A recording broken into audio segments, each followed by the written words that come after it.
विराज भैया मदनराव चव्हाण यांच्या संयुक्त विद्यमानातून आयोजित केलेलं मैदान आणि या मैदानातील सेमी फायनल 3 सुटला आणि 3 मध्ये लढत चालू आहे. कोण कुणाला कमी नाही, इथं काही घडू शकतं कारण हे बैलगाडीचं क्षेत्र आहे.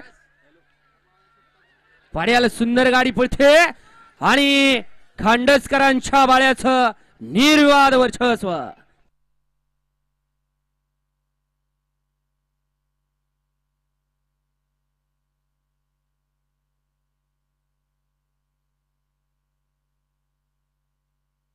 हो, तासाव नंबर टाकला की उलट चालती तास म्हणू नका तुम्ही. तासाव नंबर आहेत. सेमी फायनल 3 चा निखा. सेमी फायनल 3 चा निकाल आहे. तास क्रमांक 5 वरून धावलेली गाडी ज्योतिर्लिंग प्रसन्न चैतन्य पुष्पराज फॅन्स क्लब मादळमोठी राजेंद्र